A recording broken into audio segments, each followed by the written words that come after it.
സകലത്തിന്റെയും സൃഷ്ടാവും പിതാവുമായ ദൈവത്തിന്റെയും കർത്താവായ യേശുക്രിസ്തുവിന്റെയും നാമത്തിൽ ഏവർക്കും സ്നേഹവന്ദനം. ഇന്ന് ജൂലൈ 8. ഇന്ന് നമ്മൾ വായിക്കുന്ന ആദ്യത്തെ വായനാഭാഗം ശമൂവേൽ 1-ാം പുസ്തകം 20-ാം അധ്യായം. ശമൂവേൽ 1-ാം പുസ്തകം 20-ാം അധ്യായം 1-ാം വാക്യം മുതൽ. ദാവീദ് രാമയിലെ നയോത്തിൽ നിന്നോടി യോനാഥാന്റെ അടുക്കൽ ചെന്ന്, ഞാൻ എന്ത് ചെയ്തു? എന്റെ കുറ്റമെന്ത്? നിന്റെ അപ്പൻ എന്നെ കൊല്ലുവാൻ അന്വേഷിക്കേണ്ടതിന് അവനോട് ഞാൻ ചെയ്ത പാപം എന്ത് എന്ന് ചോദിച്ചു. അവൻ അവനോട്, അങ്ങനെ ഭവിക്കരുതേ, നീ മരിക്കയില്ല. എന്റെ അപ്പൻ എന്നെ അറിയിക്കാതെ വലുതോ ചെറുതോ യാതൊന്നും ചെയ്യുവാറില്ല. പിന്നെ ഈ കാര്യം എന്നെ മറപ്പാൻ സംഗതി എന്ത്? അങ്ങനെ വരികയില്ല എന്ന് പറഞ്ഞു.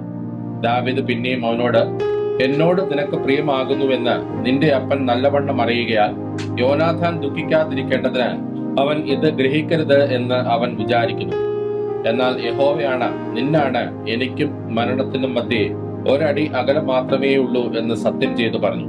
അപ്പോൾ യോനാഥാൻ ദാവീദിനോട്, നിന്റെ ആഗ്രഹം എന്ത്? ഞാൻ അത് ചെയ്തു തരും എന്ന് പറഞ്ഞു. ദാവീദ് യോനാഥാനോട് പറഞ്ഞത്, നാളെ അമാവാസിയാകുന്നു. ഞാനും രാജാവിനോടുകൂടെ പന്തിഭോജനത്തിന് ഇരിക്കേണ്ടതല്ലോ. എങ്കിലും മറ്റന്നാൾ വൈകുന്നേരം വരെ വയലിൽ ഒളിച്ചിരിപ്പാൻ എനിക്ക് അനുവാദം തരേണം. നിന്റെ അപ്പൻ എന്നെ കാണാഞ്ഞിട്ട് അന്വേഷിച്ചാൽ ദാവീദ് സ്വന്തം പട്ടണമായ ബേത്ലഹേമിലേക്ക് ഒന്ന് പോയി വരേണ്ടതിന് എന്നോട് താല്പര്യമായി അനുവാദം ചോദിച്ചു. അവന്റെ കുലത്തിനെല്ലാം അവിടെ വർഷാന്തര യാഗമുണ്ട് എന്ന് ബോധിപ്പിക്കണം. കൊള്ളാമെന്ന് അവൻ പറഞ്ഞാൽ അടിയന് ശുഭം. അല്ല, കോപിച്ചാൽ അവൻ ദോഷം നിർണയിച്ചിരിക്കുന്നു എന്ന് അറിഞ്ഞുകൊള്ളണം. എന്നാൽ അങ്ങന്ന് അടിയനോട് ദയ ചെയ്യണം. അടിയനുമായി യഹോവയെ സാക്ഷിയാക്കി സഖ്യം ചെയ്തിട്ടുണ്ടല്ലോ. വല്ല കുറ്റവും എന്നിലുണ്ടെങ്കിലോ അങ്ങനെ തന്നെ എന്നെ കൊല്ലുക. അപ്പന്റെ അടുക്കൽ എന്നെ കൊണ്ടുപോകുവാൻ എന്തൊരാവശ്യം? അതിന് യോനാഥാൻ, അങ്ങനെ നിനക്ക് വരാതിരിക്കട്ടെ. എന്റെ അപ്പൻ നിനക്ക് ദോഷം വരുത്തുവാൻ നിർണയിച്ചിരിക്കുന്നുവെന്ന് ഞാൻ അറിഞ്ഞാൽ നിന്നെ അറിയിക്കാതിരിക്കുമോ എന്ന് പറഞ്ഞു. ദാവീദ് യോനാഥാനോട്, നിന്റെ അപ്പൻ നിന്നോട് കഠിനമായ ഉത്തരം പറഞ്ഞാലോ അത് ആർ എന്നെ അറിയിക്കും എന്ന് ചോദിച്ചു. യോനാഥാൻ ദാവീദിനോട്, വരിക, നമുക്ക് വയലിലേക്ക് പോകാമെന്ന് പറഞ്ഞു. അവർ ഇരുവരും വയലിലേക്ക് പോയി. പിന്നെ യോനാഥാൻ ദാവീദിനോട് പറഞ്ഞത്, ഇസ്രായേലിന്റെ ദൈവമായ യഹോവ സാക്ഷി, നാളെ ഈ നേരത്തോ മറ്റന്നാളോ എന്റെ അപ്പന്റെ അന്തർഗതം അറിഞ്ഞ് നിനക്ക് ഗുണമെന്ന് കണ്ടാൽ ഞാൻ ആളയച്ച് നിന്നെ അറിയിക്കാതിരിക്കുമോ? എന്നാൽ നിന്നോട് ദോഷം ചെയ്യുവാനാകുന്നു എന്റെ അപ്പന്റെ ഭാവമെങ്കിൽ ഞാൻ അത് നിന്നെ അറിയിച്ച് നീ സമാധാനത്തോടെ പോകേണ്ടതിന് നിന്നെ പറഞ്ഞയക്കാതിരുന്നാൽ യഹോവ യോനാഥാനോട് തക്കവണ്ണവും അധികവും ചെയ്യട്ടെ. യഹോവ എന്റെ അപ്പനോടുകൂടെ ഇരുന്നതുപോലെ നിന്നോടുകൂടെയും ഇരിക്കുമാറാകട്ടെ. ഞാൻ ഇനി ജീവനോടിരിക്കുകയാകുന്നുവെങ്കിൽ ഞാൻ മരിക്കാതെ വണ്ണം യഹോവയുടെ ദയ നീ കാണിക്കേണ്ടതിന് എന്നോട് മാത്രമല്ല എന്റെ ഗൃഹത്തോടും നിന്റെ ദയ ഒരിക്കലും അറ്റുപോകരുത്. യഹോവ ദാവീദിന്റെ ശത്രുക്കളെ ഒട്ടൊഴിയാതെ ഭൂതലത്തിൽ നിന്ന് ഛേദിച്ചു കളയും കാലത്തും അറ്റുപോകരുത്. ഇങ്ങനെ യോനാഥാൻ ദാവീദിന്റെ ഗൃഹത്തോട് സഖ്യത ചെയ്തു. ദാവീദിന്റെ ശത്രുക്കളോട് യഹോവ ചോദിച്ചു കൊള്ളും. യോനാഥാൻ സ്വന്തം പ്രാണനെ പോലെ ദാവീദിനെ സ്നേഹിക്കാൻ തന്നോടുള്ള സ്നേഹത്തെ ചൊല്ലി അവനെ കൊണ്ട് പിന്നെയും സത്യം ചെയ്യിച്ചു. പിന്നെ യോനാഥാൻ ദാവീദിനോട് പറഞ്ഞത്, നാളെ അമാവാസിയാകുന്നുവല്ലോ. നിന്റെ ഇരിപ്പിടം ഒഴിഞ്ഞിരിക്കുമ്പോൾ നീ ഇല്ലെന്ന് കാണും. 3 ദിവസം കഴിഞ്ഞിട്ട് കാര്യം നടന്ന അന്ന് നീ ഒളിച്ചിരുന്ന സ്ഥലത്തേക്ക് വേഗത്തിൽ ഇറങ്ങി വന്ന് ഏസേൽ കല്ലിന്റെ അരികെ താമസിക്കണം. അപ്പോൾ ഞാൻ അതിന്റെ ഒരു വശത്ത് ഒരു ലാക്കിന് എയ്യുന്ന ഭാവത്തിൽ 3 അമ്പ് എയ്യും. നീ ചെന്ന് അമ്പ് നോക്കി എടുത്തുകൊണ്ടുവരിക എന്ന് പറഞ്ഞ ഒരു ബാല്യക്കാരനെ അയക്കും. അമ്പുകൾ നിന്റെ ഇപ്പുറത്ത് ഇതാ, എടുത്തുകൊണ്ടുവരിക എന്ന് ഞാൻ ബാല്യക്കാരനോട് പറഞ്ഞാൽ നീ അവ എടുത്തുകൊണ്ടുവരിക. യഹോവയാണ്, നിനക്ക് ശുഭമല്ലാതെ മറ്റൊന്നും വരികയില്ല. എന്നാൽ ഞാൻ ബാല്യക്കാരനോട്, അമ്പ് നിന്റെ അപ്പുറത്ത് അതാ എന്ന് പറഞ്ഞാൽ നിന്റെ വഴിക്ക് പൊയ്ക്കൊള്ളുക. യഹോവ നിന്നെ പറഞ്ഞയച്ചിരിക്കുന്നു. ഞാനും നീയും തമ്മിൽ പറഞ്ഞിരിക്കുന്ന കാര്യത്തിലോ യഹോവ എനിക്കും നിനക്കും മധ്യേ എന്നേക്കും സാക്ഷി. അങ്ങനെ ദാവീദ് വയലിൽ ഒളിച്ചു. അമാവാസിയായപ്പോൾ രാജാവ് പന്തിഭോജനത്തിന് ഇരുന്നു. രാജാവ് പതിവ് പോലെ ചുവരിനരികെയുള്ള തന്റെ ആസനത്തിന്മേൽ ഇരുന്നു. യോനാഥാൻ എഴുന്നേറ്റ് നിന്നു. അബ്നേർ ശൗലിന്റെ അരികെ ഇരുന്നു. ദാവീദിന്റെ സ്ഥലമോ ഒഴിഞ്ഞുകിടന്നു. അന്ന് ശൗൽ ഒന്നും പറഞ്ഞില്ല. അവന് എന്തോ ഭവിച്ചു, അവന് ശുദ്ധിയില്ലായിരിക്കും. അതെ, അവന് ശുദ്ധിയില്ല എന്ന് അവൻ വിചാരിച്ചു. അമാവാസിയുടെ പിറ്റന്നാളും ദാവീദിന്റെ സ്ഥലം ഒഴിഞ്ഞുകിടന്നു. ശൗൽ തന്റെ മകനായ യോനാഥാനോട്, ഈശായുടെ മകൻ ഇന്നലെയും ഇന്നും പന്തിഭോജനത്തിന് വരാതിരിക്കുന്നത് എന്ത് എന്ന് ചോദിച്ചു. യോനാഥാൻ ശൗലിനോട്, ദാവീദ് ബേത്ലഹേമിൽ പോകുവാൻ എന്നോട് താല്പര്യമായി അനുവാദം ചോദിച്ചു. ഞങ്ങളുടെ കുലത്തിന് പട്ടണത്തിൽ ഒരു യാഗമുള്ളത് കൊണ്ട് എന്നെ വിട്ടയക്കണമേ. എന്റെ ജ്യേഷ്ഠൻ തന്നെ എന്നോട് കൽപ്പിച്ചിരിക്കുന്നു. ആകയാൽ നിനക്ക് എന്നോട് കൃപയുണ്ടെങ്കിൽ ഞാൻ എന്റെ സഹോദരന്മാരെ ചെന്ന് കാണുവാൻ അനുവദിക്കണമേ എന്ന് പറഞ്ഞു. അതുകൊണ്ടാകുന്നു അവൻ രാജാവിന്റെ പന്തിഭോജനത്തിന് വരാതിരിക്കുന്നത് എന്ന് ഉത്തരം പറഞ്ഞു. അപ്പോൾ ശൗലിന്റെ കോപം യോനാഥാന്റെ നേരെ ജ്വലിച്ചു. അവൻ അവനോട്, വക്രതയും ദുശാഠ്യവും ഉള്ളവളുടെ മകനെ, നിന്റെ സ്വന്തം ലജ്ജയ്ക്കും നിന്റെ അമ്മയുടെ നഗ്നതയുടെ ലജ്ജയ്ക്കുമായി നീ ഈശായുടെ മകനോട് കൂടിയിരിക്കുന്നു എന്ന് എനിക്ക് അറിഞ്ഞുകൂടായോ? ഈശായുടെ മകൻ ഭൂമിയിൽ ജീവിച്ചിരിക്കുന്ന കാലത്ത് ഒരിക്കലും നീയും നിന്റെ രാജ്യത്വവും ഉറക്കിയില്ല. ഉടനെ ആളയച്ച് അവനെ എന്റെ അടുക്കൽ വരുത്തുക, അവൻ മരണയോഗ്യനാകുന്നു എന്ന് പറഞ്ഞു. യോനാഥാൻ തന്റെ അപ്പനായ ശൗലിനോട്, അവനെ എന്തിനു കൊല്ലുന്നു? അവൻ എന്ത് ചെയ്തു എന്ന് ചോദിച്ചു. അപ്പോൾ ശൗൽ അവനെ കൊല്ലുവാൻ അവന്റെ നേരെ കുന്തം ചാട്ടി. അതിനാൽ തന്റെ അപ്പൻ ദാവീദിനെ കൊല്ലുവാൻ നിർണയിച്ചിരിക്കുന്നു എന്ന് യോനാഥാൻ അറിഞ്ഞു. യോനാഥാൻ അതികോപത്തോടെ പന്തിഭോജനത്തിൽ നിന്ന് എഴുന്നേറ്റു. അമാവാസിയുടെ പിറ്റന്നാൾ ഭക്ഷണം ഒന്നും കഴിച്ചതുമില്ല. തന്റെ അപ്പൻ ദാവീദിനെ അപമാനിച്ചതുകൊണ്ട് അവനെക്കുറിച്ച് അവൻ വ്യസനിച്ചിരുന്നു. പിറ്റേന്നാൾ രാവിലെ ദാവീദുമായി നിശ്ചയിച്ചിരുന്ന സമയത്ത് യോനാഥാൻ ഒരു ചെറിയ ബാല്യക്കാരനോട് കൂടെ വയലിലേക്ക് പോയി. അവൻ തന്റെ ബാല്യക്കാരനോട്, ഓടിച്ചെന്ന് ഞാൻ എയ്യുന്ന അമ്പ് എടുത്തുകൊണ്ടുവാ എന്ന് പറഞ്ഞു. ബാല്യക്കാരൻ ഓടുമ്പോൾ അവന്റെ അപ്പുറത്തേക്ക് ഒരു അമ്പ് എയ്തു. യോനാഥാൻ എയ്ത അമ്പ് വീണെടുത്ത് ബാല്യക്കാരൻ എത്തിയപ്പോൾ യോനാഥാൻ ബാല്യക്കാരനോട്, അമ്പ് നിന്റെ അപ്പുറത്തല്ലയോ എന്ന് വിളിച്ചു പറഞ്ഞു. പിന്നെയും യോനാഥാൻ ബാല്യക്കാരനോട്, ബന്ധപ്പെട്ട് ഓടിവരിക, നിൽക്കരുത് എന്ന് വിളിച്ചു പറഞ്ഞു. യോനാഥാന്റെ ബാല്യക്കാരൻ അമ്പുകളെ പിറക്കി യജമാന്റെ അടുക്കൽ കൊണ്ടുവന്നു. എന്നാൽ യോനാഥാനും ദാവീദുമല്ലാതെ ബാല്യക്കാരൻ കാര്യമൊന്നും അറിഞ്ഞില്ല. പിന്നെ യോനാഥാൻ തന്റെ ആയുധങ്ങളെ ബാല്യക്കാരന്റെ പക്കൽ കൊടുത്ത് പട്ടണത്തിലേക്ക് കൊണ്ടുപോക എന്ന് പറഞ്ഞു. ബാല്യക്കാരൻ പോയ ഉടനെ ദാവീദ് തെക്ക് വശത്തു നിന്ന് എഴുന്നേറ്റ് വന്ന് 3 പ്രാവശ്യം സാഷ്ടാംഗം വീണ് നമസ്കരിച്ചു. അവർ തമ്മിൽ ചുംബനം ചെയ്ത് കരഞ്ഞു. ദാവീദോ ഉച്ചത്തിൽ കരഞ്ഞുപോയി. യോനാഥാൻ ദാവീദിനോട്, യഹോവ എനിക്കും നിനക്കും എന്റെ സന്തതിക്കും നിന്റെ സന്തതിക്കും മധ്യേ എന്നേക്കും സാക്ഷി എന്നിങ്ങനെ നാം ഇരുവരും യഹോവയുടെ നാമത്തിൽ സത്യം ചെയ്തിരിക്കൊണ്ട് സമാധാനത്തോടെ പോക എന്ന് പറഞ്ഞു. അങ്ങനെ അവൻ എഴുന്നേറ്റ് പോയി. യോനാഥാനോ പട്ടണത്തിലേക്ക് പോന്നു. ഇന്ന് നമ്മൾ വായിക്കുന്ന രണ്ടാമത്തെ വായനാഭാഗം യെശയ്യാ പ്രവാചകന്റെ പുസ്തകം 64-ാം അധ്യായം. യെശയ്യാ പ്രവാചകന്റെ പുസ്തകം 64-ാം അധ്യായം 1-ാം വാക്യം മുതൽ. അയ്യോ, ജാതികൾ തിരുമുമ്പിൽ വിറയ്ക്കത്തക്കവണ്ണം നിന്റെ നാമത്തെ നിന്റെ വൈരികൾക്ക് വെളിപ്പെടുത്തുവാൻ തീയിൽ ചുള്ളി കത്തുന്നത് പോലെയും തീ കൊണ്ട് വെള്ളം തിളയ്ക്കുന്നത് പോലെയും മലകൾ നിന്റെ മുമ്പിൽ ഉരുകിപ്പോകത്തക്കവണ്ണം നീ ആകാശം കീറി ഇറങ്ങി വന്നെങ്കിൽ കൊള്ളായിരുന്നു. ഞങ്ങൾ വിചാരിച്ചിട്ടില്ലാത്ത ഭയങ്കര കാര്യങ്ങളെ നീ പ്രവർത്തിച്ചപ്പോൾ നീ ഇറങ്ങി വരികയും മലകൾ തിരുമുമ്പിൽ ഉരുകിപ്പോകുകയും ചെയ്തുവല്ലോ. നീ അല്ലാതെ ഒരു ദൈവം തന്നെ കാത്തിരിക്കുന്നവന് വേണ്ടി പ്രവർത്തിക്കുന്നത് പണ്ട് മുതൽ ആരും കേട്ടിട്ടില്ല, ഗ്രഹിച്ചിട്ടില്ല, കണ്ണുകൊണ്ട് കണ്ടിട്ടുമില്ല. സന്തോഷിച്ച് നീതി പ്രവർത്തിക്കുന്നവരെ നീ എതിരേൽക്കുന്നു. അവർ നിന്റെ വഴികളിൽ നിന്നെ ഓർക്കുന്നു.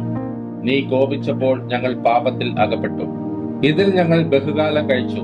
ഞങ്ങൾക്ക് രക്ഷ ഉണ്ടാകുമോ? ഞങ്ങൾ എല്ലാവരും അശുദ്ധനെ പോലെ ആയിത്തീർന്നു. ഞങ്ങളുടെ നീതി പ്രവൃത്തികളൊക്കെയും കറപിരണ്ട തുണി പോലെ. ഞങ്ങൾ എല്ലാവരും ഇല പോലെ വാടിപ്പോകുന്നു. ഞങ്ങളുടെ അകൃത്യങ്ങൾ ഞങ്ങളെ കാറ്റുപോലെ പറപ്പിച്ചു കളഞ്ഞു. നിന്റെ നാമത്തെ വിളിച്ചപേക്ഷിക്കുന്നവനും നിന്നെ മുറുകെ പിടിപ്പാൻ ഉത്സാഹിക്കുന്നവനും ആരുമില്ല. നിന്റെ മുഖം ഞങ്ങൾ കാണാതെ വണ്ണം നീ മറച്ചുവെച്ച് ഞങ്ങളുടെ അകൃത്യങ്ങൾക്ക് ഞങ്ങളെ ഏൽപ്പിച്ചിരിക്കുന്നു. എങ്കിലോ യഹോവേ, നീ ഞങ്ങളുടെ പിതാവ്, ഞങ്ങൾ കളിമണ്ണും നീ ഞങ്ങളെ മനയുന്നവനും ആകുന്നു. ഞങ്ങൾ എല്ലാവരും നിന്റെ കൈപ്പണി അത്രേ. യഹോവേ, ഉഗ്രമായി കോപിക്കരുതേ, അകൃത്യം എന്നേക്കും ഓർക്കരുതേ.